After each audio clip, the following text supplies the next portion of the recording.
नमस्कार दोस्तों, भाद्रपद मास में रविवार के दिन शुक्ल पक्ष की अष्टमी को आधी रात के समय ज्येष्ठ नक्षत्र के चौथे चरण में श्री राधिका रानी का जन्म हुआ। इस विषय में एक सुंदर कथा आती है। एक समय महाराज वृषभानु स्नान करने के लिए यमुना नदी पर गए। आसपास का वातावरण शांत था। मंद गति से सुगंधित वायु लहरा रही थी। चिड़ियाओं की मधुर आवाज के बीच में महाराज वृषभानु ने एक सुंदर दृश्य देखा। उनसे कुछ ही दूरी पर यमुना नदी पर एक सुंदर स्वर्ण कमल का पुष्प तैर रहा था। स्वर्ण कमल उन्होंने पहले कभी नहीं देखा था, न ही उसके बारे में उन्होंने कभी सुना था। कौतूहल पूर्वक वो उस कमल के पुष्प के पास गए। वहां जाकर उन्होंने देखा कि उस कमल की पंखुड़ियों के बीच एक अत्यंत सुंदर और सुकोमल बालिका सोई हुई थी।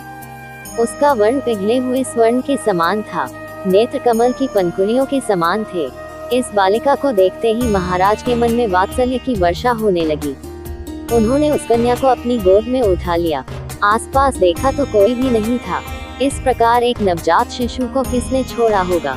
वो ऐसा विचार कर ही रहे थे कि तभी वहां ब्रह्मा जी प्रकट हुए और बोले, हे तुमने और तुम्हारी पत्नी ने अनेकों वर्षों तक घोर तपस्या करी ताकि तुम भगवान श्री को अपनी पुत्री के रूप में प्राप्त कर सको, और इस जन्म में तुम्हारी इच्छा पूर्ण हुई है। यह बालिका साक्षात भगवान की अंतर शक्ति है। माता लक्ष्मी का प्राकट भी इनसे हुआ है। जाओ, इन्हें अपने घर ले जाओ और पूर्ण प्रेम, वात्सल्य और स्नेह से इनका पालन पोषण करो। ऐसा कहकर ब्रह्मा जी अंत हो गए और महाराज के आनंद की कोई सीमा नहीं रही। पूर्ण हर्ष के साथ वो उस कन्या को अपने घर ले आए और अपनी पत्नी कीर्तिदा देवी को सारा प्रसंग कह सुनाया। कीर्तिदा देवी इस नन्ही सी बालिका को देखकर अत्यंत प्रसन्न हुई।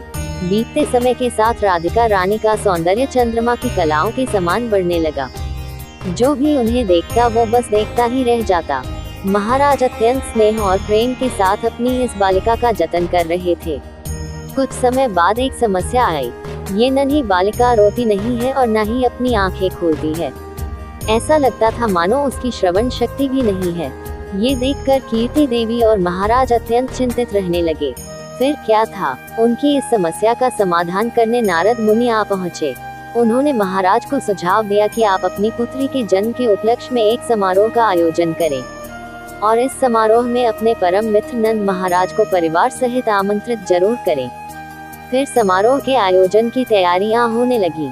नंद महाराज को विशेष आमंत्रण भेजा गया। अपने मित्र के निमंत्रण को स्वीकार करते हुए नंद महाराज, यशोदा मैया और नन्हे कान्हा बरसाने आ पहुँचे। नन्हे कृष्ण को पता था कि उन्हें क्या करना है और कहाँ जाना है। अपने घुंघरू उठाते वो सीधे राधा रानी के पास पहुँच गए। जैसे ही श्री कृष्ण ने पालने में सोई हुई राधा रानी की ओर देखा तो उनकी सुगंध से राधा रानी जान गई कि उनके प्राण प्रिय श्री कृष्ण आ गए हैं।